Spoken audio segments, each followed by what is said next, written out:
Fala galera, aqui é o Marcos Eduardo, sejam bem-vindos ao canal Dinheiro, seu canal favorito sobre o mercado financeiro. O primeiro link que estará na descrição será aí do meu canal de live streams, é uma plataforma roxa que eu não posso falar o nome aqui, mas se você puder passar lá e me seguir, você vai me ajudar pra caramba. Se você curte games, dá uma passada lá. Valeu. Bom, pessoal, para aqueles que tinham medo do universo das criptomoedas, por justamente se tratar de moeda de bandido, de ações de malandragem e tudo mais, agora é oficial. A Chainalysis publicou um relatório sobre crimes com criptomoedas que rolaram ano passado e, de acordo com a empresa, tais crimes tiveram aí uma queda significativa nesse período. E no contexto geral, os crimes com criptomoedas representam um total de 0,34% do total, ou seja, menos de 1%, menos de 0,5%. E, pasmem, segundo o que eles constataram, houve uma queda aí de praticamente 90% em comparação com o ano anterior ainda, em que o total estava girando em torno de 2,1%. Bom, isso pode traduzir-se por dois principais motivos. O primeiro talvez seja que os criminosos estão realizando menos ações criminosas, ou talvez ainda as pessoas estejam obtendo mais maturidade acerca do que é Bitcoin, do que é criptomoeda, e com isso estão ficando mais espertas. Já caíram em muitos golpes no passado e parece que estão começando a amadurecer. Ou até mesmo um conjunto dos dois fatores, né? Os criminosos diminuíram? Eu acho que não.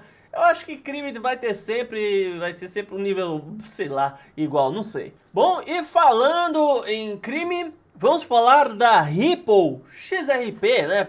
Porque a SEC, a Comissão de Valores Mobiliários americana, ela afirmou categoricamente que a Ripple cometeu um crime em criar essa criptomoeda, porque de fato ela representa, a moeda ir bem, representa que a empresa está indo bem. E quando a moeda vai mal, representa que a empresa está indo mal. Então eles estão dizendo que o XRP, ele não é dinheiro. Ele é como se fosse um token atrelado à empresa diretamente, ou seja, não são independentes, e que a empresa fez isso só para poder se manter. E se não fosse o XRP, a empresa não existiria. Por conta disso, trata-se de valor mobiliário. Bom, e o que está acontecendo agora é que a Ripple fez uma postagem aí com alguns comentários de executivos importantes, e a empresa está prevendo que a próxima administração, ou seja, o Biden, provavelmente trará um foco renovado, né? Trará um foco renovado na regulamentação e aplicação, isso se tratando do mercado de criptomoedas. Então, assim, os caras realmente estão desesperados. Eles estão desesperados. Por quê? Eu já até falei isso aqui em vídeo, mas eu penso que duas coisas, tá? Se você fechar o vídeo, inclusive, antes de eu explicar o raciocínio todo, você vai achar que eu sou um sem vergonha a favor do Estado. Então, se você tava pensando em fechar o vídeo, só ouve esse trecho aqui, tá? Ó, é o seguinte, eu penso que a SEC tem razão. Eu penso que, de fato, se não fosse o XRP, a Ripple estaria quebrada, tá? Bom, vamos lá. A Ripple, ela criou um sistema de transferência, né, de remessas interbancárias. Então, o banco A quer transferir dinheiro para o banco B, e isso é extremamente comum, tá? Extremamente comum, transferência entre bancos. E eles usam o sistema da Ripple. Basicamente, eles podem transferir qualquer coisa dentro do sistema da Ripple, e quando não há o que ser transferido, eles usam o protocolo padrão, que é o XRP. Então, o XRP, ele de fato é independente do sistema de pagamento da Ripple, mas ao mesmo tempo ele é o que mais deu dinheiro para a Ripple, e se eles não tivessem lançado o XRP e listado ele em várias corretoras, e a gente sabe que sim, a empresa paga, né, para que a moeda seja listada, mas isso é como se fosse assim uma informação não oficial, tá? É uma informação não oficial. O oficial, o boletim é assim, ó, nossa, a corretora por conta própria decidiu listar o token XYZ, mas não, na real o cara chega lá na corretora, bate na porta e fala, ó, te dou essa grana aqui se você listar. Dane-se se é de tal jeito, tal jeito, tal jeito, enfim. Tem corretora que aceita gratuitamente isso. E eu vou dizer pra vocês, eu tenho amizade com gente que é dono de corretora, tenho amizade com gente que representa token, e acontece do token ele ser listado normalmente de graça, tá? Acontece, e o mais comum de acontecer é o representantes do token efetuarem algum pagamento para que ele seja listado, tá?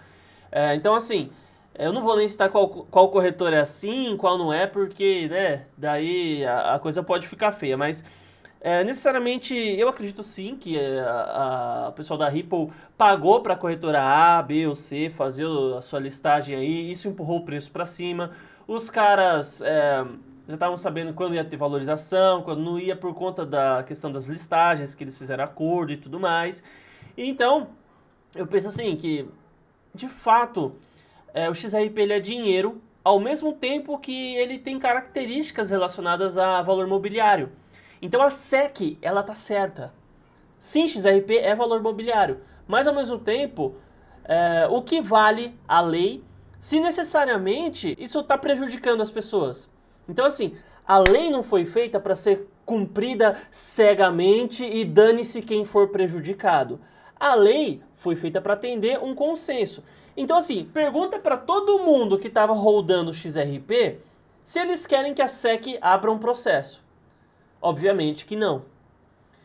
Eles se sentiram lesados? Não.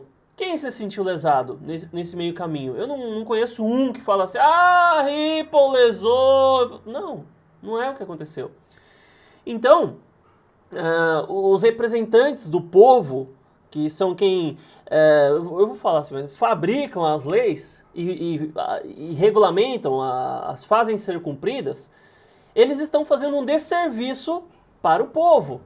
Basicamente, o pessoal que tem XRP não estava reclamando, não está achando ruim o uso do XRP, e eles queriam que a SEC largasse de mão, não fizesse tal coisa. Mas eles estão agindo contra a população, né? Então, e a ideia que a Ripple tem não é assim uma defesa fantástica e tudo mais. O que eles disseram é que eles vão pegar exemplos de quando o XRP foi bem e a Ripple estava mal, e quando a Ripple estava bem, o XRP estava mal, para falar assim, não tem nada atrelado, mas na verdade tem. Mas no fim das contas, o Estado não está aí para representar a população. O Estado não está aí. E eu não estou falando só dos Estados Unidos e da população americana, estou falando num contexto geral. Não existe mais, e não sei se em algum momento chegou a existir na história, de fato, um movimento estatal que de fato representasse o interesse da maioria das pessoas. Hoje você vê um movimento muito forte de, inclusive, grupos que fazem parte da minoria, forçando e conseguindo apoio político e forçando ações contra a maioria. Então a maioria está sendo forçada a agir de determinadas formas que um pequeno grupo de pessoas acha que é o melhor. Então, toda vez que a gente está falando de inclusão por motivo A, B ou C, simplesmente o que a gente vê é isso. Não é uma pessoa sendo incluída, a pessoa não teve tal oportunidade na vida e a partir de agora ela vai ter. Não, é simplesmente um pequeno grupo de pessoas forçando a vontade deles em cima de um grande grupo de pessoas. E justamente por conta disso que existe uma raiva tão grande da população contra a Rede Globo, contra os jornais, contra emissoras de televisão, porque é isso que está acontecendo, eles estão tentando empurrar a goela abaixo. Gente, eu sou um profissional de comunicação, eu estou dizendo aqui para vocês, estou colocando as cartas na mesa e falando, a mídia tradicional voltada a entretenimento, ela não serve para entreter, ela serve para educar, ela serve para condicionar, ela serve para apregoar determinados ideais, ela serve para perverter certos entendimentos da população. E os jornais, eles não servem para informar. Os jornais, né, a mídia jornalística no contexto geral, ela serve apenas para o entretenimento. Então, existe uma inversão de valores absurda, existe uma deturpação da verdade de maneira gigantesca. É assim que a vida humana está vivendo nesse século. É uma deturpação, é um conjunto de informações que não condizem com a verdade, que são tratadas como verdade absoluta e irrefutável. E o tempo todo você vê galera falando assim, ah, mas a ciência diz que... Quando na verdade não existe a ciência diz que, a ciência acredita que... Do mesmo jeito que existem profissionais que acreditam em determinadas hipóteses, existem profissionais que acreditam em outras hipóteses. O que eles fazem é escolher uma das duas e falar que uma dessas...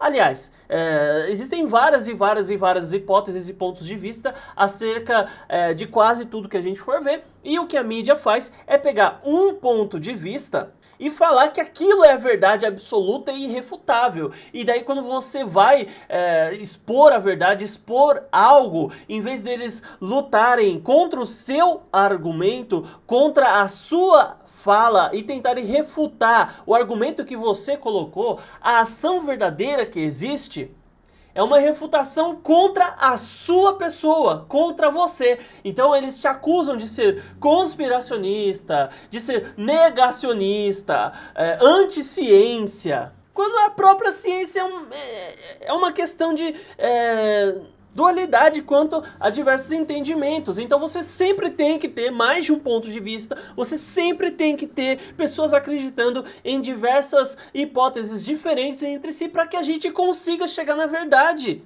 E hoje a gente está vendo no mundo todo um governo gigantesco, né? O Estado no contexto geral sendo o mais anti-ciência possível e levantando a bandeira que estão a favor, estão do lado da ciência.